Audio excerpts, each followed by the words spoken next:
강해를 해 나가야 되는데 오늘은 창세기 2장의 구체적인 내용으로 들어가기로 하겠습니다.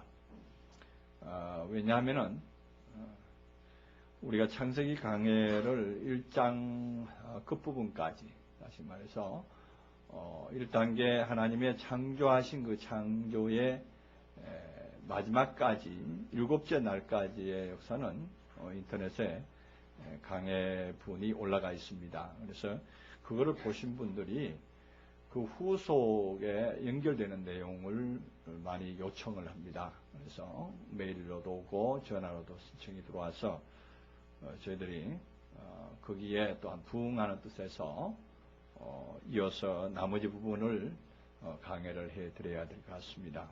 그래서 어차피 우리가 전체적인 그 상황을 알아나가는 것도 중요하겠지만 또한 우리가 창세기 1장에서 봤던 내용대로 좀 깊이 있게 내용을 관찰해 가면서 나가는 것도 필요한 때입니다.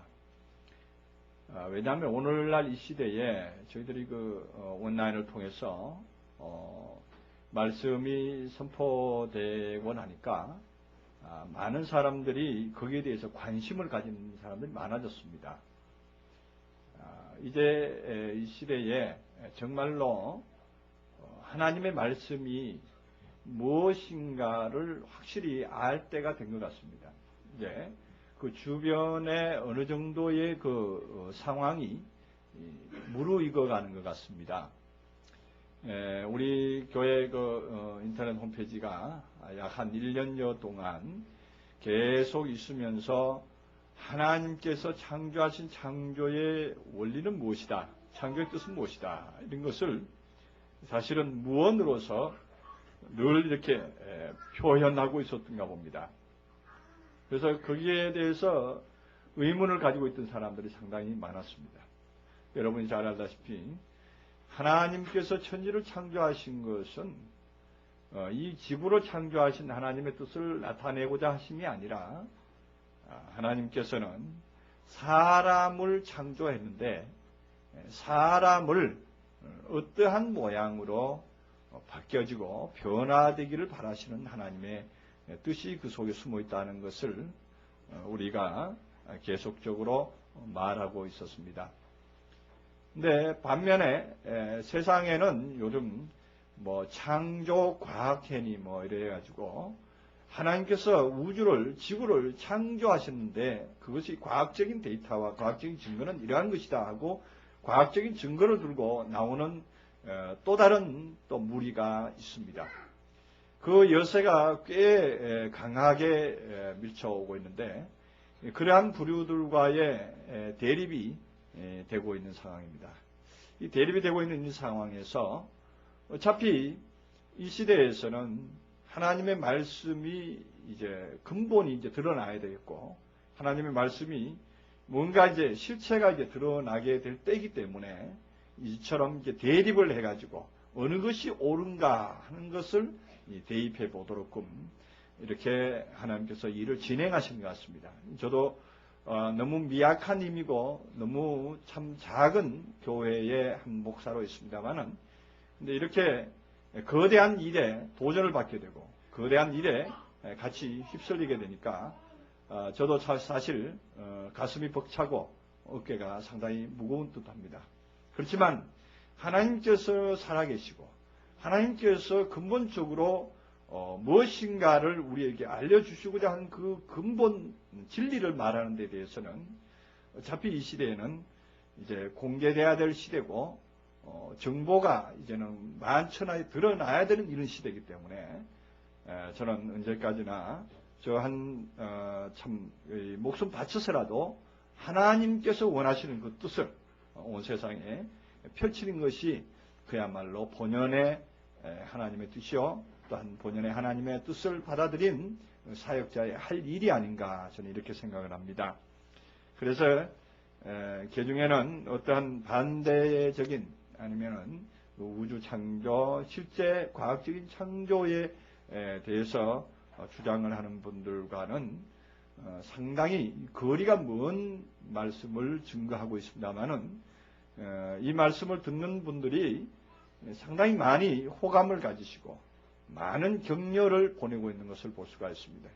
저도 사실은 이 창세기 2장에 이제 하나님께서 창조하신 구체적인 내용들을 진행하는 것을 한 몇 개월 정도 더 뒤로 미룰까도 했는데 정말로 여러분들이 이 말씀에 대해서 강론을 연속해달라는 부탁을 받고 어쩔 수 없이 이렇게 등 떠밀려서 증거하듯이 이렇게 좀 땡겨서 증거를 하게 됩니다. 아무쪼록 이 말씀을 이제 들으시는 분들이 정말로 하나님께서 역사하심을 다시 한번 인식하고 다시 한번 깨달아하는 좋은 기회가 되고 또한 활용하셔서 여러분들이 많이 활용하셔서 정말로 하나님께서는 뭐 지구를 창조하고 뭐 어떤 우주를 창조해서 그 하나님의 영예를 나타내고자 함보다도 진실로 사람 하나 창조하고 사람 하나 변화되어서 참된 하나님의 열매로 나오기를 원하시는 그 하나님의 신성, 하나님의 원하심, 그것을 우리는 확실히 알아서 하나님께 영광 돌릴 수 있는 저와 여러분 되시기를 진심으로 축원하고 바랍니다. 오늘 이 창세기 2장 4절서부터 오늘 9절까지 같이 봉독을 했습니다. 창세기 2장 3절까지는 1장에서 연속돼서 하나님이 창조하신 창조의 모든 것을 설명을 하고 있고 또 단계별로 1단계, 2단계, 3단계 해서 이렇게 7단계까지의 성장 과정을 표현한 것이다. 이렇게 제가 말씀을 드렸고 마지막 일곱째 날이 되면은 복을 받는데 바로 그 사람은 복덩어리가 된다. 복덩어리가 됐으니까 그 사람은 어디에 가서도 복을 끼칠 수 있는 사람이 되고 어디에 가도 모든 사람에게 다 복을 베풀 수 있는 그야말로 아브라함과 같은 아브라함이 그로 인해서 모든 사람이 복을 받을 것이다 하는 그 축복의 말씀을 받고 그가 나가서 모든 사람에게 또한 복을 끼친 것과 같이 우리 또한 나가서 모든 사람에게 복을 끼치는 자가 됩시다 하는 것으로 종결이 지어진 것 같습니다.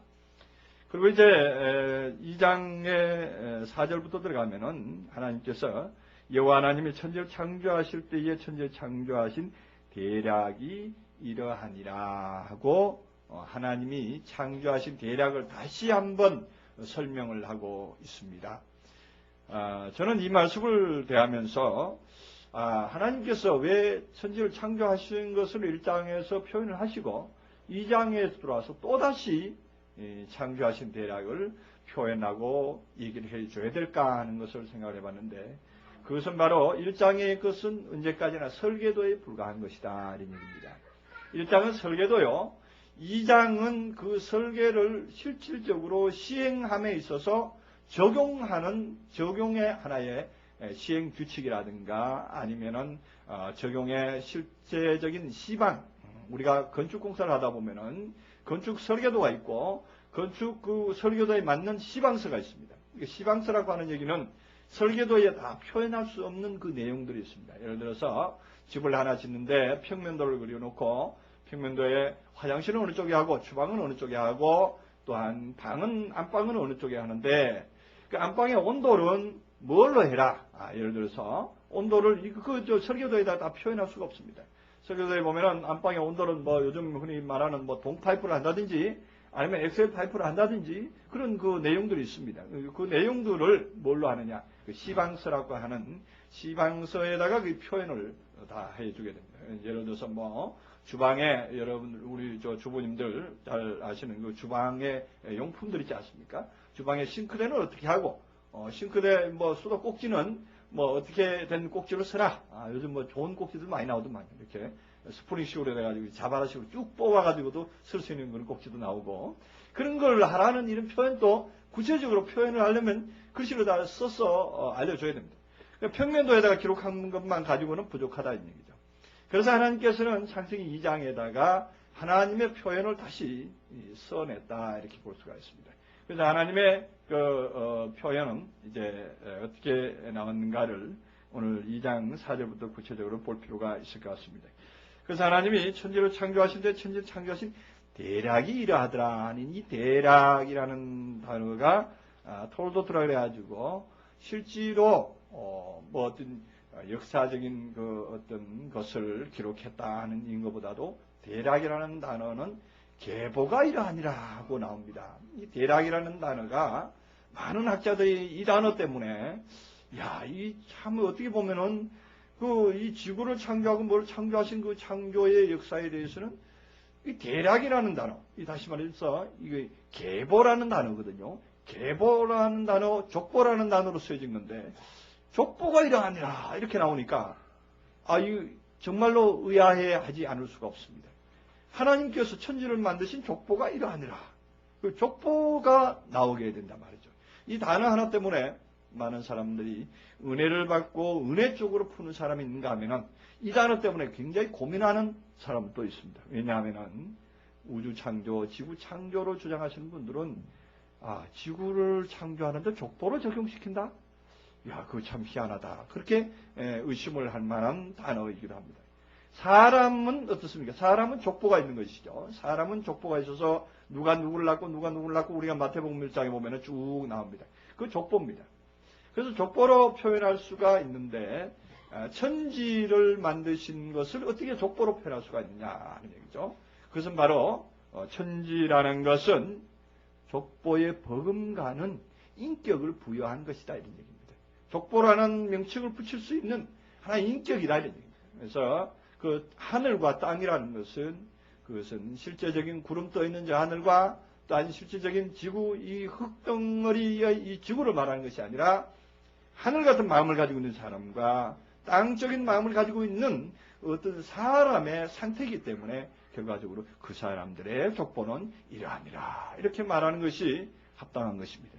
그래서 이 톨도트를 적용을 했다 이렇게 볼 수가 있습니다.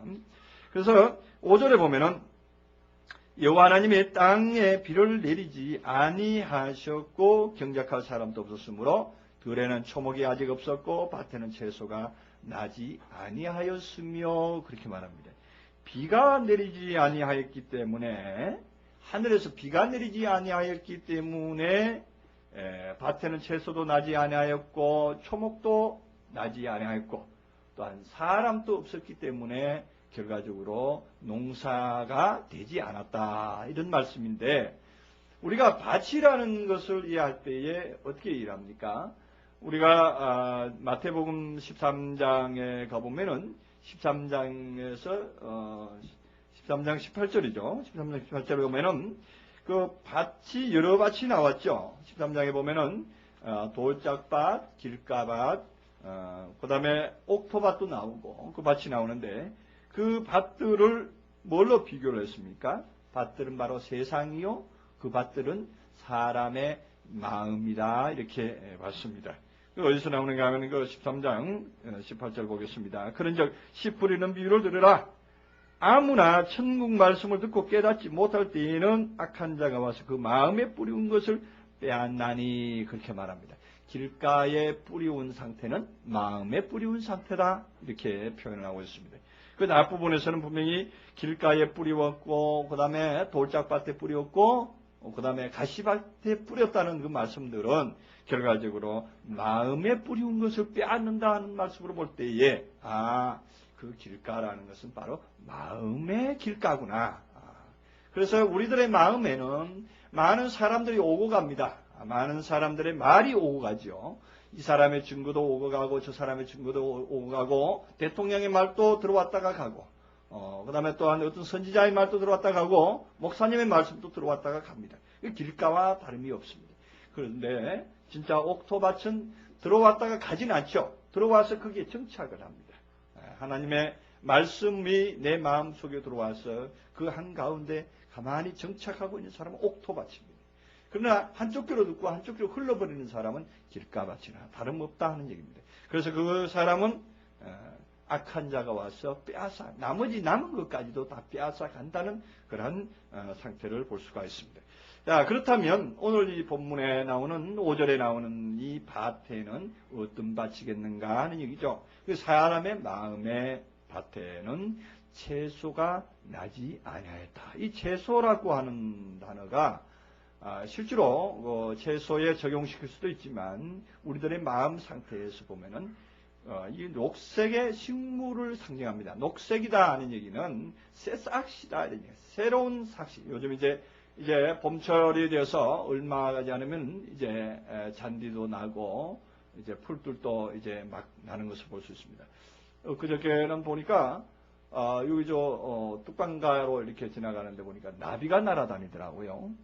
그리고 이제 벌도 막 날아다니더라고요. 그래서 참 정말로 계절은 못 속이는 것이고 정말로 계절은 망각도 못하는 모이다. 건망증도 없는 모이다. 때를 맞춰서 어떻게 그렇게 정확하게 오는지 모르겠다는 생각을 한번 해봤는데 그렇습니다. 이제 새싹이 돋아나는 그 파란 새싹이 돋아나는 것, 그 생명이 돋아나는 것을 보고 채소가 나지 아니하였다 이렇게 말합니다. 우리 마음밭에 하나님께서 말씀을 뿌려놓으면 그 말씀이 돋아 나와야 됩니다. 돋아 나와야 되는데 왜 돋아 나오지 못했느냐? 비도 오지 않았고 두 번째는 뭐냐? 정작한 사람도 없었기 때문에 돋아나지 않는다는 얘기예요. 그 경작하는 사람은 뭐냐? 씨 뿌리는 사람이 또한 경작하는 사람이에요. 그럼 결과적으로 오늘날의 이 시대의 모든 사람들의 마음 상태를 말합니다. 오늘날 이 시대를 보면은요, 오늘날 2000년 역사, 기독교 역사가 있지만 이 기독교 역사를 통해서 진짜 하나님의 진리의 말씀이 우리 가운데 편만하게 펼쳐져야 되는데 그러나 돌아보면은 그렇지 못하는 경우가 너무 많습니다. 사도 역사가 있고 사도들이 전개한 오리지널 그야말로 진리의 말씀이 있고 나서 그 이후에 기독교는 어떤 의미로서는 암흑의 세계로 들어갔다 이렇게 볼 수가 있습니다. 우리가 그것을 역사적인 증거로서 어떻게 말할 수가 있느냐 하면은 사도들이 증거한 증거의 복음이 주후 약 한 325년경부터 콘스탄틴 왕이 하나의 카톨릭을 창설을 했습니다. 카톨릭 교가 나오게 됐죠. 카톨릭 교가 나오게 된 다음부터 천주교가 이제 우리나라 말로 하면 천주교인데 이 천주교가 이 땅에 전체를 다 점령을 했습니다. 기독교 국가를 몽땅 다 점령을 한 상태가 있었습니다. 그래서 천주교가 주축을 이루은 하나의 상태로 계속적으로 진행을 해왔습니다. 그래서 15세기 이후까지 계속적으로 그 천주교가 진행되어 왔었는데 그 이후에 이제 개신교가 나왔죠. 개신교가 나오기 전 그 천주교의 상황은 이루 말할 수 없이 부패된 가운데 하나님의 말씀은 어디로 가버리고 하나님의 말씀이라고 하기보다는 사람의 말, 신부의 말, 교황의 말이 최우선시 여겨졌습니다. 그래서 그때 당시에는 어느 정도까지 갔습니까? 천국의 그 면제권까지 그들이 돈을 통해서 거래하던 그런 때가 있었습니다. 그러한 때가 한때 우리 인류의 모든 그 상황 안에 지배적으로 역사했던 것을 우리는 볼 수가 있습니다. 그것이 지나고 이제 개신교가 들어왔으나 이 개신교 안에서도 어떻게 됐습니까? 개신교 안에서도 진정으로 하나님의 진리의 말씀이 선포되고 진리의 말씀이 모든 사람들의 마음에 들어갈 수가 있었는가 하면은 그렇지를 못했습니다. 아직 하나님께서는 때가 되지 않았다는 것입니다. 때가 되지 않았기 때문에 하나님께서는 위로부터 내려지는 비를 내리지는 못했던 것입니다. 때가 밭이 받아들일 만한 때가 안 됐던 거예요. 받아들일 만한 때가 안 됐던 거예요. 밭을 보니까 아직 황폐하고 사막과 같은 상황이니까 그 비를 내린들 그 밭들이 흡수를 할 수가 없더라는 얘기입니다. 그 흡수를 할 수가 없기 때문에 어떻게 하겠습니까? 우리 하나님께서는 그 밭에다가 비를 내리게 하시기를 원했었던 것입니다. 그래서 이제 때가 이제 될 때까지 기다리시는 하나님께서 이제 이 시대의 마지막 때에 우리 하나님께서 우리에게 이러한 직분을 주시고 이러한 증거의 말씀을 주셔서 우리로 하여금 증거하게 하시는 것입니다. 그래서 그러한 경작할 사람이 없는 상황에, 경작할 사람이 없는 상황에서 비를 내리지 아니하셨고, 오로지 또한 경작할 사람도 없었다 하는 얘기는 그러한 의미입니다. 그래서 오늘 이 시대에 진실로 하나님의 말씀을 선포하고 진정으로 하나님의 뜻이 무엇인가를 나타낼 만한 사람들이 너무도 귀한 것을 볼 수가 있습니다. 정말로 이 시대에 우리가 뒤로 돌아보면은, 주변을 돌아보면은 정말로 하나님의 진정한 생명의 말씀으로 생명의 삭수로 돋궈서 진정으로 사역할 사람이 몇이나 있겠는가 하는 얘기입니다. 제가 얼마 전에 우리가 수요 공부 시간에 둘러앉아서 정말 이 지구상에 60억 인구가 살고 있는데 기독교 인구가 얼마나 되겠느냐 이렇게 한번 따져봤습니다. 우리가 지구상에 60억 인구가 있는데 60억 인구 중에 몇 명이나 정말로 구원을 얻을 자가 있겠는가 하는 얘기입니다.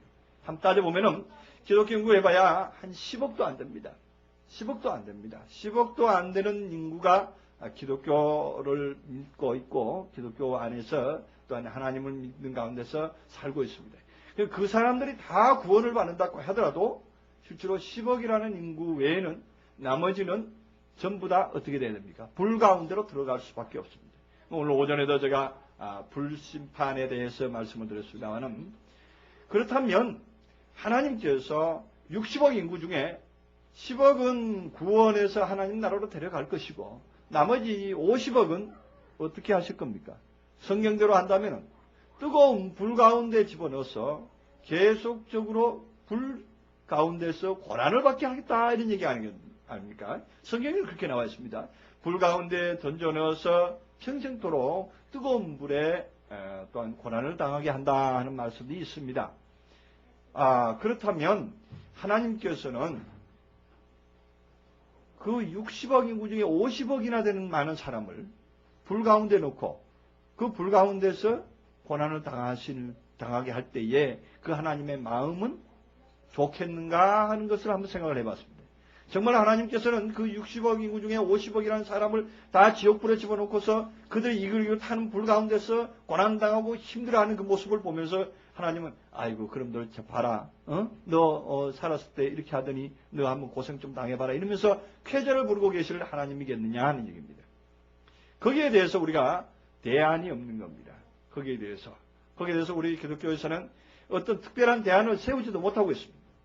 무엇을 어떻게 대처를 해야 그 말을 합당하게 하나님의 어떤 영예, 다시 말해서 하나님께서는 사람의 괴로움을 보고 즐거워하신 하나님이 아니고 하나님은 온 우주, 온 모든 사람들을 다 사랑하신 하나님이라는 것을 증명할 수 있는 방법이 없는 겁니다.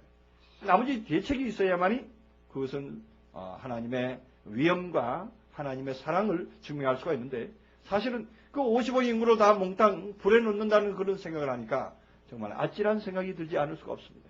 그러나 우리는 하나님께서는 그러한 분이 아니라는 것을 우리는 오늘 오전의 말씀을 통해서도 증명이 됐습니다. 하나님께서는 그 뜨거운 불 가운데 사람을 집어넣고 사람이 뜨거운 불 가운데서 타고 있는 그 모습을 보고 즐거워하시는 하나님이 아니다는 것입니다. 그 대신에 무슨 불을 주시겠다 그랬습니까? 말씀의 불을 주셔서 모든 사람들은 말씀의 불을 주셔서 그 말씀 가운데서 말씀을 받고 보니까 그 말씀으로 인해서 마음이 요동치는 것을 하나님께서는 원했던 것입니다. 마음이 요동치면 그 사람들은 뭐 할 것 같습니까? 슬피 울며 이를 갈지요. 이를 갈지요. 이를 갈아야 됩니다. 왜? 이를 간다는 얘기는 윗니와 아랫니가 짝이 맞아야 되겠죠? 윗니와 아랫니는 말씀이 되겠습니다. 하나님의 말씀, 신약과 구약의 모든 말씀을 통해서 그러한가를 따져보게 됩니다. 내가 왜 제대로 못 믿었던가? 내가 무슨 말씀이 중요한가를 왜 경히 여겼던가 하는 것을 스스로가 회개해보고 스스로가 돌이켜볼 수 있는 기회를 주는 것입니다. 어떻게 할 때? 불을 던져질 때. 마음에 불이 들어와서 내 마음에 요동이 일어날 때야 비로소 그것을 깨달을 수가 있습니다. 마음에 요동이 안 일어나면요, 정말로 물에 물 타고 술에 술 탄 것처럼 그 마음이 아무런 변화가 없습니다. 그러나 하나님의 진리의 말씀은 들어가면 들어가는 대로 그 그 상대방의 마음을 요동치게 하는 것입니다. 그래서 예수님께서도 이 땅에 오셔서 복음을 전가하실 때에 유대인과 바리새인들이 한마디 한마디 말 던져줄 때마다 그 사람들을 팔딱팔딱 뛰었던 것을 볼 수가 있습니다. 지금 이 시대에 믿지 않는 사람들뿐만 아니라 믿는 자들에게도 우리가 이러한 말씀 한마디씩 던져줄 때에 그들의 마음은 요동치게 됩니다. 그들의 마음은 과연 그러한가 해서 팔딱팔딱 뛰고 도전을 해오게 됩니다. 정말 어떤 분은 정말로 우리 홈페이지를 사랑하고 우리 교회를 또한 그 말씀을 사랑하기 때문에 어떤 분은 동정 어린 말로 간곡히 부탁하는 그런 말도 있어요. 정말로 하나님의 말씀을 증거하시는데 좀 더 뭐라 그럽니까? 이제 사실적으로 좀 증거해 줬으면 좋겠다 이렇게 표현하는 분도 계십니다. 근데 정말 우리가 사실적인 표현대로 증거한다면 하나님의 성경은 그대로 읽혀지기만 바랄 뿐입니다. 그대로 읽혀지고 그대로 공개되기를 바랄 뿐입니다. 그렇게 되면 진정으로 하나님께서 원하시는 그 뜻을 이루겠느냐 하는 얘기입니다. 진정으로 하나님의 말씀이 이 땅에서 진정으로 떨어져서 하나님의 일이 떨어져서 그 싹을 내야 되는데 싹을 낼 수가 있겠는가 하는 얘기를 하게 됩니다. 그래서 오늘날 이 시대에는 어차피 우리는 하나님의 말씀으로서 모든 사람에게 증거돼야 됩니다.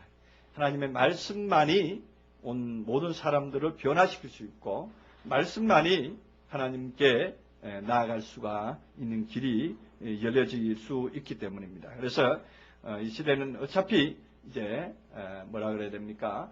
실력 대 실력으로 하나님의 말씀의 실력으로서 공개됐을 때에 많은 사람들이 하나님께로 돌아올 수 있는 기회가 주어질 것이고 하나님의 뜻이 또한 이루어질 줄로 믿습니다. 그래서 경작할 사람이 없었다 하는 얘기는 이 시대의 상황과 똑같은 얘기입니다. 정말로 이 시대를 돌아보면 경작할 사람이 귀합니다. 그래서 그 경작할 사람이 귀하다 보니까 사람들의 마음 속에서 또한 새로운 삭시 올라오지도 못하고 있는 이런 상황입니다. 그럼 무엇이 올라오고 있는가? 대신에 6절에 보면은 안개만 땅에서 올라와 온 지면을 적셨더라 이렇게 말합니다. 안개만 땅에서 올라온다 이런 얘기입니다. 그런데 이 안개가 어디서 올라오는가 하면요, 땅에서 올라와 가지고 지면을 적십니다. 안개가 올라오는 곳은 에레츠 땅입니다. 에레츠 땅에서 올라와 가지고 지면은 어디냐면 아담아를 적십니다. 이게 우리 하나님께서 히브리어를 통해서 우리에게 주시는 하나님의 영감입니다. 에레츠에서 올라와 가지고 아담아를 적신다 하는 얘기예요. 이 에레츠라는 것은 바탕이죠. 우리 사람들이 가지고 있는 기본적인 바탕입니다. 그 바탕에서 올라와 가지고 이 아담아라고 하는 것은 우리가 그 일본말에 일본말인가요? 그 보면은 아담아 그러는데 머리를 보고 아담아라 그러잖아요. 그래서 그 아담아라고 하는 이 머리, 그 머리를 적시다 하는 얘기입니다. 다시 말해서 그 자기의 마음 바탕에서부터 올라와 가지고 자신의 생각 속에 기록된다는 얘기입니다. 자신의 생각 속에. 그래서 지면에서 올라와서 땅에서 올라와서 지면을 적시더라 하는 얘기는 지면에 다시 말해 아담아에 가득히 잠기는 것이고 아담아에 가득히 무엇인가 누적되는 그러한 상황으로 보면 되겠습니다. 그래서 사실 하나님의 말씀이 어디로서부터 와야 됩니까? 하늘에서부터 내려와야 됩니다. 하늘에서부터 내려오는 하나님의 말씀이 없다 보니까 어떻게 됩니까? 자기가 스스로가 그 말을 만들어내는, 지어내는 결과를 가져왔습니다. 오늘 이 시대를 대변해주는 한마디의 말씀이라 볼 수가 있습니다. 이 시대에는요, 정말로 하나님께서 주시는 하늘의 말, 정말로 예수님께서 주시는 말씀처럼 신선한 그런 말씀이 우리들에게 필요합니다. 신선한 그런 말씀이 필요한데 그 신선한 말씀이 오질 안 하고 지금 주변에 깔린 모든 말씀들을 보면 요즘 제가 가끔씩 그 인터넷을 통해서 각 교회의 목사님들이 설교하시는 그 설교 내용들을 제가 가끔씩 공부도 할 겸해서 이렇게 들어가서 들어봅니다. 들어보면은 대동소이하게 어느 미국에 있는 유명한 목사가 설교했던 것을 카피를 하거나 아니면 또 몇 년 전에 어느 유명한 목사님이 우리 국내에 있는 유명한 목사님이 설교했던 그 내용을 다시 복사를 해가지고 그걸 다시 자기가 잘 조리해서 내놓는 말씀이 대동소이합니다. 그리고 또한 어느 책에서 조금 저기서 조금 해가지고 만들어서 조작해서 만들어낸 말씀이 거의 다 태반입니다. 그러다 보니까 그 말씀을 먹고 자라는 분들은 어디에 기록하느냐? 그 아담아에 기록할 수밖에 없는 거예요. 그 아담아에만 남아있을 뿐이지 진정으로 자기의 생명이 되는 온 몸에 흡수를 해주지 못한 것입니다. 그래서 한쪽 귀로 듣고 한쪽 귀로 흘려버리는. 그래서 우리가 지난 수요일 날에도 강의를 했습니다만은 그야말로 카피의 말씀은 마음 심리를 울려주지 못한다 이거죠. 카피로 된 말씀은 그 마음 속에 들어가서 진정으로 사람을 변화시키지 못합니다.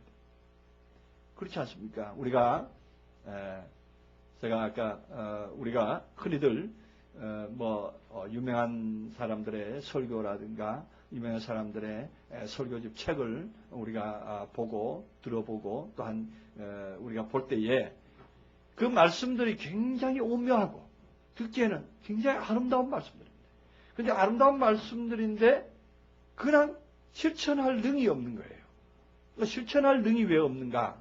그것은 어떤 것은 하면은 좋다, 아름답다, 이쁘다, 이웃을 사랑하고 이웃에게 봉사하고 이웃에게 어떻게 하면 좋다 하는 얘기를 잘 합니다. 그러나 그거를 시행할 수 있는 능력이 개개인 안에 없더라는 것입니다. 그러나 우리의 말씀은 그 어떤 외형적인 그 나타남 결과보다도 내면에서부터 스스로 일어나서 할 수 있도록끔 실천할 수 있는 능력을 부여시켜주고 실천할 수 있는 능력을 살릴 수 있는 파워를 낼 수 있도록끔 힘을 낼 수 있도록끔 구체적으로 그 밑바탕에서부터 이끌어내는 생명의 말씀이 필요하다는 것입니다. 그래서 우리는 그쪽으로 포인트를 맞추고 강론을 하기 때문에 어떻게 들으면은 굉장히 딱딱하게 들립니다. 어떻게 들으면은 부드럽지도 않고 세상적인 교훈도 없고 세상적으로 뭔가 한마디 참 듣고 간다 이렇게 느껴지지도 못하지만은 그러나 집에 들어가서 또 한 일주일 내내 한마디 한마디 말씀이 다시 메아리 쳐오고 다시 되뇌게 되고 다시 왜 그러냐면은 마음에 화살을 맞은 것 같고 마음에 말씀에 불을 맞은 것 같기 때문에 그 말씀을 맞은 그 자리가 워낙 크기 때문에 그것으로 말미암아서 파생되는 잔잔한 말씀의 어떤 충격 같은 것은 정말로 큰 파도가 밀려오는 그 계속적으로 밀려오는 파도와 같이 계속적으로 밀려오는 하나님의 질문이 내 속에서 계속 약동하는 것을 볼 수 있습니다. 그래서 그 약동하는 그 말씀으로 말미암아서 또다시 내게 되고 또다시 생각하게 되고 또다시 또한 헤아려 보기도 하고 또다시 찾아보기도 하고 이러한 마음이 생겨나게 됩니다. 그래서 그것이 바로 우리 안에서 스스로의 삶을 위해서 올라오는 말씀이다. 이렇게 볼 수가 있습니다.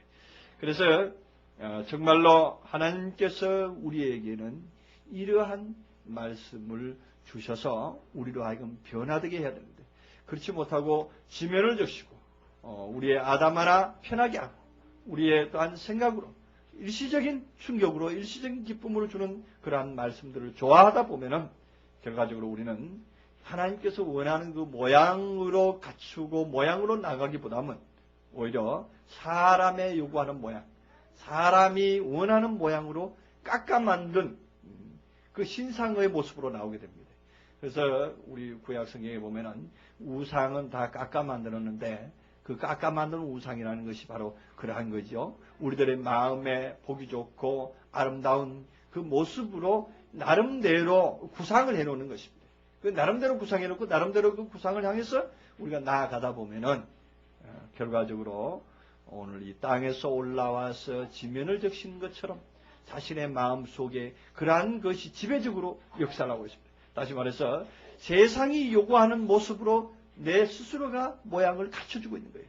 내 스스로가 이미 그 틀에 맞춰져 있는 사실을 발견할 수가 있습니다. 그래서 7절에는 여호와 하나님이 흙으로 사람을 지으시고 생기를 그 코에 불어넣으시니 사람이 생명이 된지라 이렇게 나옵니다. 오늘 아주 중요한 말씀입니다. 여기 7절에서 여호와 하나님이 흙으로 사람을 만드셨다 이렇게 나옵니다. 근데 흙으로, 그래서 우리의 육체는 흙이다 이렇게 표현하시는 어떤 분도 계십니다만은 하나님이 땅의 흙으로 만들었다는 사실을 우리는 주시해야 됩니다. 어디에 흙? 땅에 있는 흙입니다. 오늘 이 본문의 한글 성경에는 나오지 않았습니다만은 원문에 보면은 아다마의 아파르로 사람을 지으셨다 이렇게 되어 있습니다.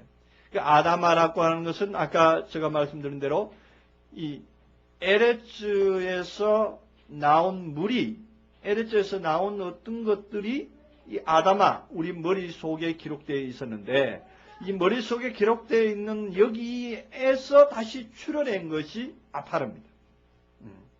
다시 말해서 우리 마음 가운데 있는 아주 작은 먼지와 같은 하나님의 속성이 있습니다. 그 속성으로서 사람을 만들었다 이렇게 볼 수가 있습니다. 이게 이제 비유를 한다면 그런 것입니다.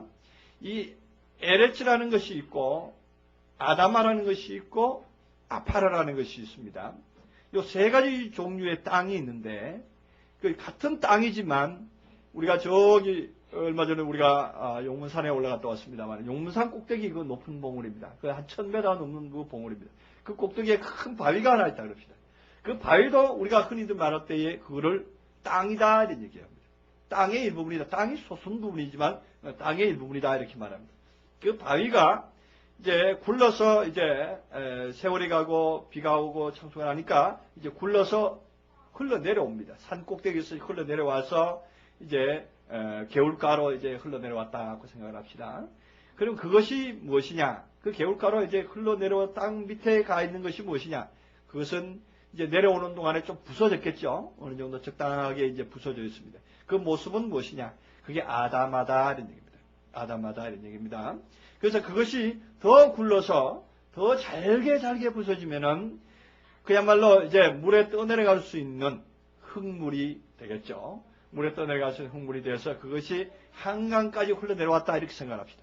그러니까 한강까지 흘러내려오면은 그것은 무엇이냐? 그것은 바로 아파르다 이렇게 말할 수 있습니다.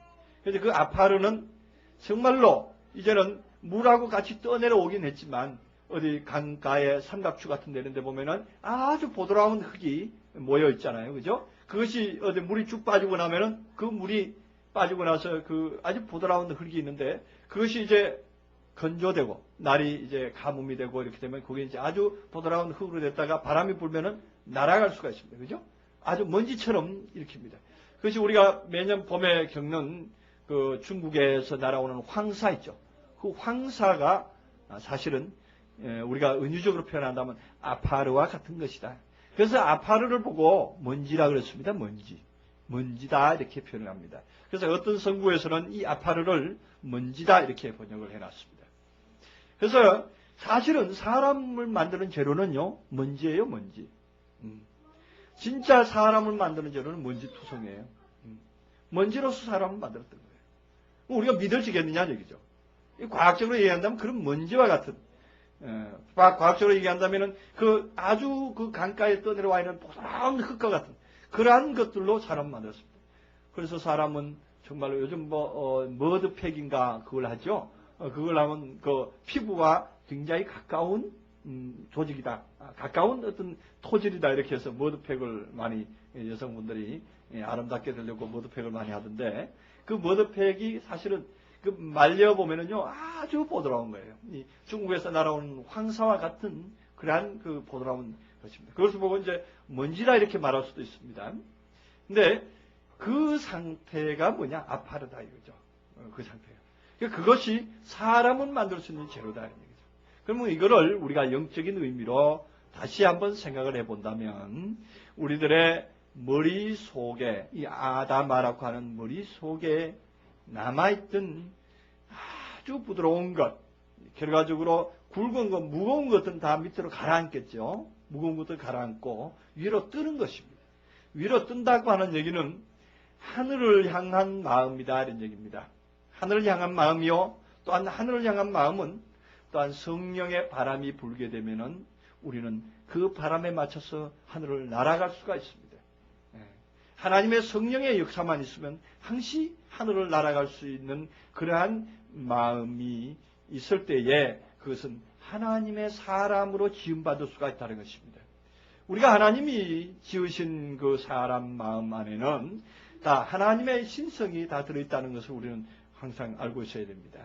우리 마음 속에는 하나님의 신성이 들어있는데 하나님의 신성이 뭐냐? 이것이 바로 아파르다 이렇게 말할 수가 있습니다.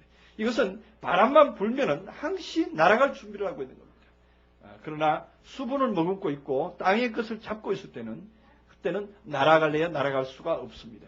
그러나 이제 하나님이 성령의 바람으로 우리를 말리시고 우리를 또한 사막 가운데 넣으시고 우리가 사막 가운데서 다시 우리로 하여금 변화되게 하실 때 정말로 하나님의 바람이 불어올 때 우리는 하늘을 날아갈 수가 있다. 이렇게 볼 수가 있습니다. 자, 그런데 그 사람을 이제 아파르로 지으셨는데 그러고 나서 생기를 코에다가 불어넣으셨다. 이렇게 되어 있죠. 생기를 코에다가 불어넣었다. 그 코에다가 사람의 모양을 형성하고 그 코에다가 생기를 불어넣으셨는데 그 생기가 무엇이냐 하면은 바로 니시마트 하임이라는 것입니다. 그러니까 하나님의 생명의 생기입니다. 기운입니다. 외형적인 모양을 아무리 갖췄다고 하더라도 다시 말해서 아다마의 아파르로 사람의 어떤 외형적인 모양 아다마의 아파르라는 것은 하나님의 성령의 말씀이요 하나님의 은혜의 말씀이요 생명의 말씀입니다. 그 생명의 말씀이 우리들에게 주어졌다고 하더라도 그것을 움직이게 하는 하나님의 영역이 그 속에 들어있지 아니하면은 우리는 움직여지지 않습니다. 우리가 성도가 성도끼리 함께 교통하고 함께 연합할 수 있는 것은 바로 우리 안에 있는 성령의 역사로 말미암아서 우리가 움직일 수 있는 것입니다. 서로 교감할 수가 있는 것입니다. 우리가 하나님의 성도라면은 하나님의 말씀 안에 있는 우리 성도끼리 서로 교감을 해야 되는데 그 교감할 수 있는 것은 바로 우리 안에 있는 성령의 감화와 감동의 역사를 할 수 있다는 것입니다. 그것이 뭐냐? 바로 오늘 우리에게 보여주는 하나님의 생기라 이런 얘기입니다. 이 생기는 우리 나에게만 있는 것이 아니라 여러분 안에도 있어서 지금 이 시간에 말씀을 증거하는 이 시간에도 여러분들 속에서 역사를 하게 합니다. 여러분들 속에서 움직이게 합니다. 여러분들 마음에 감화 감동을 일으키게 합니다. 제가 전하는 말씀, 이 귀로 들려지는 말씀, 이 말씀을 듣는 여러분들에게 또 다른 감각으로서 일으켜지는 역사가 있습니다. 그것은 바로 니시마트 하임이라고 하는 생명의 기운입니다. 이 기운이 흘러서 내가 전하는 말씀, 내가 증가하는 이 말씀이 맞다. 아, 그 말씀이 맞느니라. 그 말씀이 바로 그 말씀이니라. 그 말씀이 바로 이러한 것이야 하고 확증지어주는 짝이 되었을 때의 진실로 이제 말씀이 살았다. 말씀이 움직인다. 이렇게 말할 수가 있습니다. 그래서 히브리서에서는 하나님의 말씀은 살았고 운동력이 있어 좌우에 날선 어떤 검보다 예리하여 그 홍과 영과 심령 골수를 찔러 쪼개기까지 한다 이렇게 말하지 않습니까? 근데 우리가 흔히들 이 말씀을 우리가 요절처럼 잘 외우고 있습니다. 잘 외우고 잘 말하고도 있습니다만은 이 말씀이 내게서 실제로 적용되는 것은 보기 드문 일입니다. 실제로 적용돼서 심령의 홍과 영과 골수를 찔러 쪼갠 적이 있었느냐? 그 말씀이 과연 들어와서 찔러 쪼갠 적이 있었는가를 한번 따져보시면은 그런 것이 별로 없었구나 하는 것을 알게 될 것입니다. 왜 그런가? 그 말씀은 바로 살아있지 않았기 때문에 그렇다. 생명의 기운이 들어오지 않았기 때문에 그렇다. 그래서 우리 히브리서의 말씀을 봅니다. 들은 바 말씀이 너희들과 왜 연합되지 못하였는가? 들은 말씀을 믿음으로 화합지 아니하였기 때문에 이렇게 말합니다. 그 믿음으로 화합을 할 수 있는 말씀, 그 같은 말씀이라도 믿음으로 화합이 됐을 때 그 말씀은 힘이 있고 그 말씀은 살아 역사를 합니다. 믿음으로 화합하지 아니한 것은 바로 오늘날 생기와 화합하지 아니했다 이렇게 말할 수가 있습니다. 그래서 사람이 아담아로서 나온 기운, 아담으로서 나온 어떤 아파르로서 지어짐을 받았지만 하나님의 말씀에 어떤 하나님을 향한 하늘을 향한 그 말씀의 어떤 상태로 지음을 받아 외형은 갖춰졌지만 그 속에 생명의 기운이 없다면 아무짝에도 쓸모없는 그러한 존재가 되고 마는 것입니다. 그러나 하나님께서는 그에게 생기를 불어 넣어 주셨다는 것입니다. 오늘날 우리들에게 새로운 생기를 불어 넣어 주셨습니다. 불어 넣어 주셨는데 그 사람이 무엇이 됐는가? 생명이 된지라 이렇게 보죠. 생명이 된지라. 한글 성경에 생명이 된지라 이렇게 말합니다만 원문 성경에는 네펫이 하야가 된지라 그렇게 되어 있습니다. 네펫이 하야가 된지라. 이 네펫이 하야는 뭘 말합니까? 네펫이 말하면 목숨이 된지라, 혼적인 존재가 된지라 이렇게 말할 수가 있습니다. 그래서 이거는 히브리어로는 하야, 네펫이 하야라고 되어 있습니다. 그 네펫이라는 단어인데 헬라어로서는 푸시켄으로 있습니다. 푸시켄으로 있습니다. 그래서 우리가 이 성구를 그대로 이용한 말씀이 하나 있는데 고린도전서 15장 45절을 보겠습니다. 고린도전서 15장 45절.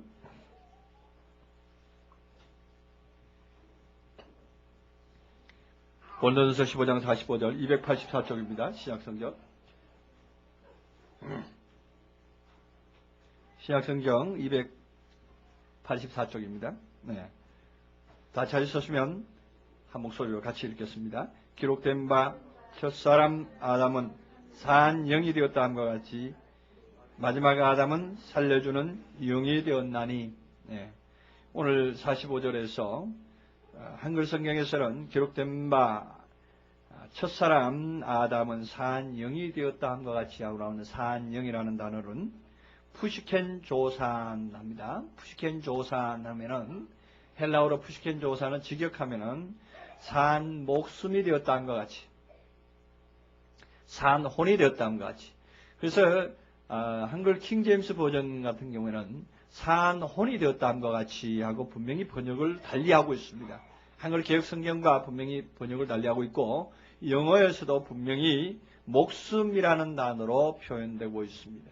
그리고 뿐만 아니라 여기 오늘 본문 창세기 2장 7절의 본문에서도 마찬가지로 다른 우리 한글 개혁 성경이 아닌 한글 킹제임스 버전 성경에도 보면은 하나님이 사람을 지으시고 그 생기를 코에 불어넣으시니 사람이 목숨이 된지라 이렇게 표현을 하고 있습니다. 그래서 목숨, 혼이 된지라 이렇게 표현을 하고 있는 것을 볼 수가 있습니다. 그렇다면 오늘 하나님께서 우리 이 사람을 창조하신 이 창조의 대략에서 오늘 이 핵심 부분을 제가 말씀을 드리고 있는데 사람이 도대체 무엇으로 만들어졌단 말인가 하는 얘기죠. 이 사람은 바로 아다마의 아파르로 만들어졌는데 그 사람은 결과적으로 목숨이다 하는 얘기입니다. 영적인 존재가 아니다 이런 얘기입니다. 영적인 존재로 나아가기를 소망할 뿐이지 영적인 존재는 아니다 이런 얘기입니다. 그래서 이 부분에서 우리가 분명히 알아야 될 것은 교리적인 문제가 나옵니다. 그렇다면 창조하실 때에 하나님께서 사람 만드신 그 창조의 모습은 완전한 사람이었는가 아니면 하나님의 그 영원한 세계를 바라보게 하는 두 번째 아담의 영의 역사를 바라보게 하는 어떠한 존재인가 하는 것입니다. 그래서 오늘 고린도전서 15장 45절에서는 분명히 그 사도 바울이 보는 관점이 있었습니다. 우리가 지금 현재는 교리적으로 처음에 만든 아담이 영적으로 온전한 사람이다 아니다 가타부터 말할 필요가 없습니다. 말하는 데 봐야 우리는 그 말이 그 말 같고 그 말이 그 말 같아서 우리는 인정할 수도 없고 우리는 어디다 증거를 제시할 수도 없습니다. 그렇다고 해서 대법원까지 올라가도 대법원에서 답변을 해줄 수도 없습니다. 어느 유명한 이 지구상에서 가장 유명한 어떤 신학 박사한테 가도 그 사람이 온전한 답을 해줄 리 만무합니다. 가장 좋은 방법은 지금부터 2000년 전에 말씀하신 사도 바울에게 가서 물어보는 방법이 가장 현명한 방법 같습니다. 왜냐? 시대는 흘렀지만 시대는 흘려서 사람들의 개념이 바뀌고 사람들의 마음이 바뀌었기 때문에 나름대로 해석할 수가 있습니다. 그러나 본래 그 말을 바로 알아들었던 분이 계시는데 그분이 누구냐? 사도 바울이었단 말이죠. 사도 바울은 본래에 했던 말씀을 그대로 알아들었기 때문에 그대로 썼을 거다. 설마 우리가 말하는 사도 바울께서 그 말씀을 곡해해서 잘못 기록하지는 않았을 것이라는 얘기죠. 그렇다면 우리는 성경을 만약에 잘못 기록했다 그러면은 성경을 인정하지도 않았을 것이고 사도 바울이 쓴 고린도전서 15장은 빼버렸거나 아니면은 불태워버렸거나 지워버렸을 것이다 이런 얘기죠. 그런데 지금까지 보존된 것은 하나님께서 이 시대에 오늘 많은 교리적인 분쟁을 일어날 것을 감안하시고 이 말씀을 미리 바울을 통해서 기록해 놓으셨지 않은가 이렇게 생각이 됩니다. 제가 왜 이렇게 큰 비중이라고 말씀을 드리는가 하면요. 오늘날의 기독교의 교리 중에 주축을 이룬 것이 뭐냐 하면은 사람은 본래 정직하게 지었는데 하나님께서 정직하게 모든 사람을 지었는데 그 사람이 선악과를 먹음으로 말미암아서 사람이 정직한 그 양심이 타락되고 양심이 화인맞고 양심이 죽어서 실제로 이제는 하나님께서 보시기에 쓸모없는 인간이 되어버려가지고 그것을 회복하시려고 예수님께서 오셨고 또 예수님께서 오셔서 그 인성을 그 신성을 회복하셔서 우리를 구원하시려고 하신 것이다. 이렇게 한 것이 구원의 하나의 파노라마가 되어 있습니다. 구원론이요 구원의 파노라마로 오늘날 많은 교리자들이 그렇게 말하고 있습니다. 그런데 우리가 원문을 구체적으로 들어가 보니까 하나님께서 만드신 그 최초에 만드신 사람을 완전한 인격과 신격을 구비한 사람으로 만들지 아니하시고 하나의 목숨적인 차원, 혼적인 차원의 어떠한 존재로 만들었다는 것을 오늘 이 본문을 통해서 분명하게 찾아볼 수가 있던 것입니다. 이 푸시케라고 말하는 네페시 하야는 우리가 아는 그러한 영적인 온전한 존재가 아니라 우리가 성구 몇 절만 한번 찾아보면은 금방 이것이 그것이구나 하는 것을 깨달아 알 수 있는 중요한 단어가 됩니다. 그것이 창세기 1장 20절을 한번 보시겠습니다. 창세기 1장 20절에 보면은 하나님이 가라사대 물들은 생물로 번성케 하라 땅 위 하늘 궁창에는 새가 나르라 하시고 하면서 창세기 넷째 날이죠. 넷째 날에서 하나님께서 넷째 날이가 다섯째 날이죠. 20절에서 넷째 날에서 생물을 번성케 하라고 하는 생물. 이 생물이 네페시 하야라는 단어를 쓰고 있습니다. 그래서 이 생물이라는 단어나 오늘 이 사한영이라고 하는 단어나 같은 단어를 쓰고 있는데 1장 20절에서는 생물이라는 단어로 번역을 해놓고 창세기 2장 7절에서는 사한영이라고 번역을 해놨다는 사실입니다. 그리고 또 1장 21절을 보겠습니다. 21절에도 하나님이 큰 물고기를 물에서 번성하여 움직이는 모든 생물을 그 종류대로 하면서 모든 생물하고 나오는 단어, 이 단어도 역시 네페시 하야입니다. 그렇다면 이 네페시 하야는 그대로 생물이라든가 목숨이라든가 이런 용도로 쓰여져야 되는데 오늘 2장 7절 유독하게 생영이라고 번역을 했기 때문에 오늘날 이 단어를 번역한 번역자들의 견해가 분명히 들어있다 이렇게 볼 수가 있습니다.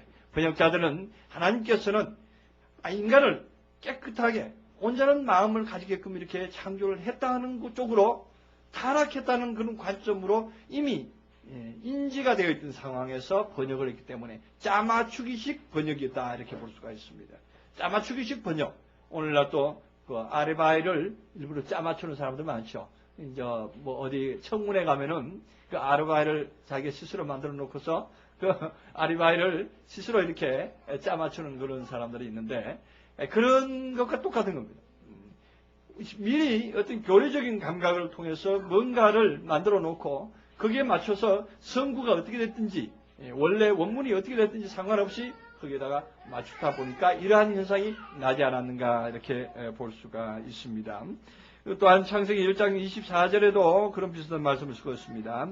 1장 24절에도 하나님이 가라사대 땅은 생물을 그 종류대로 하고 나오는 생물이 역시 네페시하야라고 쓰고 있습니다. 그 다음에 또 뒤에 쭉 가보면은요, 창세기 49장 6절에 가보면은 이 네펫이라는 단어가 창세기 49장 6절에서는 내 호나 그들의 모의에 상관하지 말지어다 하면서 내 호나 하고 말씀하고 있습니다. 그 호나 하고 말씀하시는 이 단어가 네펫이야, 나의 네펫이야, 그들의 모의에 참여하지 마라 이렇게 되어 있습니다. 근데 오늘 이 본문에서는 사람이 생명이라 그러니까 나의 생명아 그들의 모의에 참여하지 마라 이렇게 하면 말이 안 되잖아요. 나의 호나 혼이 그들의 모의에 참여하지 말아야 되는 것을 우리는 알 수 있습니다. 욥기서에 가보면 같은 네펫인데도 욥기서 6장 11절에는 내가 무슨 기력이 입관되에 기다리겠느냐 하면서 기력이라는 단어로 번역을 해놨습니다. 기력이 입관되하고 네펫을 기력으로 번역을 했습니다. 네펫을 기력으로 번역을 했다 하게 될 경우에 조금 우리가 조금 달리 생각을 해볼 수가 있지요.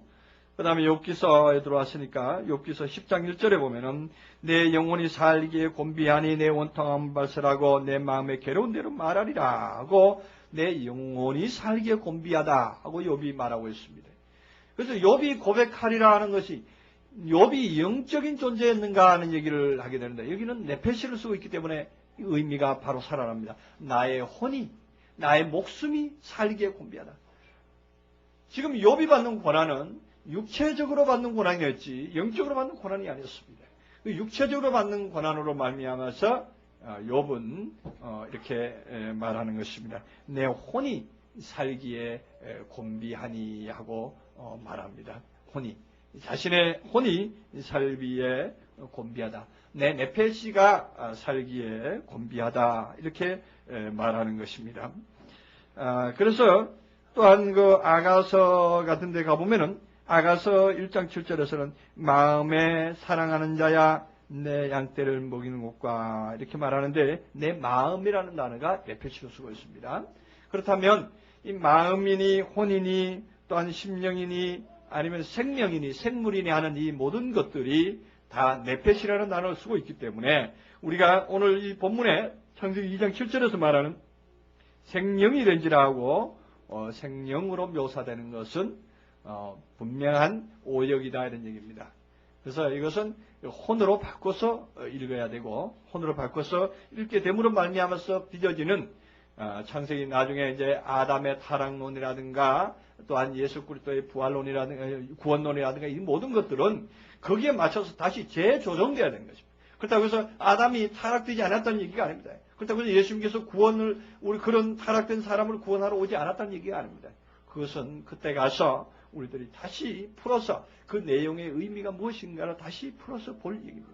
그러나 성경은 성경대로 바로 세워놓고 볼 일이다 이런 얘기입니다. 바로 세워놨을 때 그 뒤에 것이 자동으로 풀리는 것이지 어거지로 그게 뒤에 것을 맞추다 보니까 어거지로 이 부분을 틀어놓고 나면은 뒤에 것이 다 틀어지게 되는 것입니다. 그래서 첫 단추를 잘 끼웠을 때 뒤에 것도 잘 끼게 되는 것이지 첫 단추를 삐딱하게 끼워놓고서 뒤에 걸 아무리 잘 끼워봤자 옷은 삐딱하게 있게 될 수밖에 없는 것입니다. 그래서 우리는 오늘 이 말씀을 바로 정확하게 번역을 해놓고 그 나머지 뒷부분을 이해를 하게 되면은 이제 여러분들이 아마 기대가 되실 겁니다. 그렇다면 아담의 타락이 지금 이제 3장 들어가면 나오는데 그 아담이 선악과를 먹었으니까 타락된데 그 타락된 것은 또 무엇일까? 여러분들이 당장 그것이 의심스러워질 것입니다. 그 부분에 대해서는 여러분께 숙제로 이제 드립니다. 그걸 여러분들이 많이 연구하셔서 정말로 아담의 타락이 그러면 무엇이란 말인가 하고 다시 곰곰이 생각을 해 보시게 되겠습니다. 그래서 또 힌트를 제가 드리겠습니다. 9절까지 제가 읽었죠. 시간이 거의 다 됐습니다. 9절까지만 합시다. 여호와 하나님이 그 땅에 보기에 아름답고 먹기에 좋은 나무가 나게 하시니 동산 가운데는 8절까지 하고 해야 되겠네요. 여호와 하나님이 동방 에덴에 동산을 창설하시고 그 지으신 사람을 거기에 두시고 여호와 하나님이 그 땅에 보기에 아름답고 먹기에 좋은 나무가 나게 하시니 동산 가운데는 생명나무와 선하게 알게 하는 나무도 있더라. 그렇게 되는데 여기에 여호와 하나님이 그 땅에 하고 말할 때 이 땅이 무슨 땅일까요? 에레츠 땅이 아닙니다. 아다마 땅입니다. 그 아다마 땅에다가 무엇이 보기에 아름답고 먹기에 좋은 나무가 나게 하셨습니다.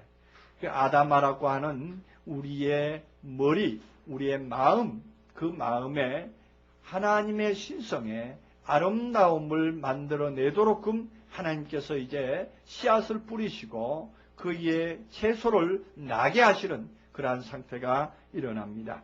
그래서 여호와 하나님이 동방 에덴의 동산을 창설했다. 우리가 에덴 동산을 찾아라 하는 우리 연초에 드린 설교 제목을 보시고 그것을 아마 클릭해서 보시면은 그 내용을 충분히 알 수 있을 겁니다. 에덴 동산이라는 것은 실제적으로 장소를 말하는 것이 아니라 정말로 화평과 평강이 흐르는 마음을 에덴 동산이다 이렇게 말합니다. 즐거움의 동산, 즐거움의 동산을 어디다 만들었느냐? 즐거움의 동산은 저 어디 광야 가운데 아니면 지구 어디 한가운데다가 만드실 것이 아니라 어디다 만들었습니까? 우리 마음이 즐거움의 동산이 되어야 되는 것이죠. 그래서 우리 마음이 즐거움의 동산이 돼서 우리 마음이 항상 어디를 가든지 에덴 동산이 되어야 되는 것입니다. 그렇기 때문에 지난번에 제가 이 말씀을 드리면서 기억이 나는데 동방에다가 에덴 동산을 만들었다 그러니까 그 동방을 어디를 보고 동방이라 그러겠느냐? 하나님께서 어디에 앉으셔서 어느 쪽을 방향을 보고 동방이라 그러겠느냐? 지구 한가운데가 어디쯤이 동방이냐 이런 얘기를 했습니다. 그래서 하나님이 북극 한가운데 앉으셔서 동방을 봤다면 그 동방은 분명히 어디 북극에서 남쪽이 동쪽이 동방이 될 것이고 하나님이 또한 대한민국 한복판에 앉으셔서 서울시 한가운데서 앉으셔서 동방을 말했다면 저 강릉이라든가 정동진 쪽이 동방이 되겠는데 그 동방이 어디겠느냐 하는 얘기를 제가 질문을 드린 적이 있는데 그 동방이라고 하는 것은 하나님의 빛이 떠오르는 곳이고 빛을 소망하는 하나님의 역사를 소망하는 어떠한 대상의 마음입니다. 그래서 빛을 소망하는 대상의 마음 속에는 에덴이 항상 있습니다. 즐거움이 있습니다. 하나님의 나라를 소망하는 사람에게는 마음속에 항상 생수가 흘러나고 항상 즐거움이 북받쳐 올라옵니다. 그러나 마음에 즐거움, 마음에 그 소망이 없는 사람, 마음이 오히려 서쪽으로 간 사람 있죠. 동쪽에서 희망의 빛을 받아들이려는 마음이 없고 자꾸 싸그라들고 있는 사람 있죠. 자꾸 밑으로 깔아앉는 사람이 있습니다. 자꾸 땅으로 꺼지는 사람이 있습니다. 그 꺼지는 사람의 마음은 즐거움의 반대가 되겠죠. 슬픔이 계속적으로 솟아난다고 볼 수가 있겠죠. 그래서 이 즐거움의 동산, 에덴 동산에 하나님께서 사람을 거기에 두셨다는 얘기입니다. 그래서 우리의 마음이 어디에 있습니까? 항상 우리의 마음은 에덴 동산, 하나님께서 우리 가운데 주장하시고 하나님께서 나와 동행하시기를 소망하는 마음을 가졌을 때에 우리는 에덴 동산이 되고 우리가 에덴 동산의 거함이 됩니다. 그리고 여호와 하나님이 그 땅에 보기 아름답고 먹기 좋은 나무, 그 땅이라는 것은 아담아 땅이기 때문에 그래서 우리 마음 땅에 하나님께서 하나님의 열매로 하나님의 선한 열매로 가득하게 하시고자 우리를 개간하시고 우리의 마음에 하나님의 또한 신비를 심어주시는 것입니다. 그래서 하나님의 그 능력의 말씀이 우리에게 씨 뿌려지는 것이 마태복음 13장에서 씨 뿌리는 비유를 통해서 우리는 잘 알고 있습니다. 그것이 씨가 다른 씨가 아니라 천국의 아들이 심어지는 것입니다. 천국의 아들이 심어지면은 포도 열매가 열리게 됩니다. 포도나무 열매가 열리게 되고 그 다음에 그 포도나무 열매는 바로 생명나무다 이렇게 볼 수가 있습니다. 생명으로 가는 열매요. 생명으로 나아갈 수 있게끔 하는 것입니다. 그리고 또한 선악을 알게 하는 나무도 있죠. 선악을 알게 하는 나무도. 이제 씨앗이 뿌려졌기 때문에 그 씨앗이 밭에서 뿌려져서 파종된 씨앗은 이제 자라나는 과정에서 두 가지 과정으로 나옵니다. 속에 있을 때는 그걸 잘 모릅니다. 이제 겉으로 나왔을 때 어떠한 모양으로 바뀌어지는 것을 볼 수가 있습니다. 이제 드러났을 때에 내가 말씀 안에만 가만히 있을 때는 그것이 무엇이고 무엇인지 알지 못합니다. 이제 말씀이 내 속에 와서 나의 가운데서 불로서 던져지고 내 마음 가운데서 던져졌을 때 이것이 빛이고 이것이 불이구나 하는 것을 깨닫게 됩니다. 그래서 불의한 것은 불 가운데 던져서 태우게 될 것이고, 또한 의로운 것은 결과적으로 살려서 하나님이 원하시는 모양으로, 생명의 나무로, 생명의 열매로 또한 결실하는 데까지 나올 수 있으리라 이렇게 봅니다. 자, 그래서 오늘 창세기 2장 4절부터 9절까지의 말씀은 바로 하나님께서 천지를 만드신 대략, 천지의 족보, 하나님의 사람들의 족보를 말씀하셨는데, 하나님의 사람은 이렇게 만들어진다는 것을 말씀을 하고 있습니다. 하나님의 사람은 바로 다른 데서 만들어진 것이 아니라 아파르로, 아다마의 아파르로 만들어진 것인데, 그것은 바로 하나님의 말씀을 사모하고 하나님의 나라를 사모하는 그 신비에 기록된 하나님의 능력을 사모하는 사람에게만이 또한 진정으로 하나님의 사람으로 만들 수 있는 재료가 나오는 것이고, 그 재료로 만들어진 사람만이 진실로 하나님께서 원하는 그러한 존재로까지 나아갈 수가 있고, 최종적으로서는 영적인 존재로까지 나아갈 수가 있다 하는 것을 말하고 있습니다. 그래서 오늘 창세기 2장에 있는 서론 부분을 여기까지 하고 마치겠습니다. 기도하시겠습니다. 사랑으로 역사하신 하나님 감사합니다. 이 세상에 있는 많은 사람들은 하나님께서 지구를 만드시고 우주를 만드시고 모든 땅의 모든 구조를 만드신 걸로 알고 있습니다.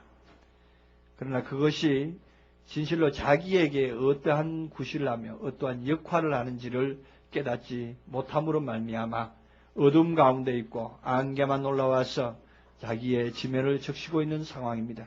그러나 이제 하나님께서 우리에게 주셔서 우리로 하여금 하늘의 신령한 것을 보게 하시고, 진실로 우리가 하나님의 말씀으로 말미암아 다시 거듭나야 될 것이고 하나님의 생명의 나무로 나와야 될 것을 지시하시고 인도하심을 다시 한번 봅니다. 하나님이 우리에게 주신 이 말씀이 우리들에게만 있지 말게 하옵시고, 우리가 나아가서 많은 사람들에게 증거자가 되게 하옵시고, 많은 사람들에게 이 진리를 공포하고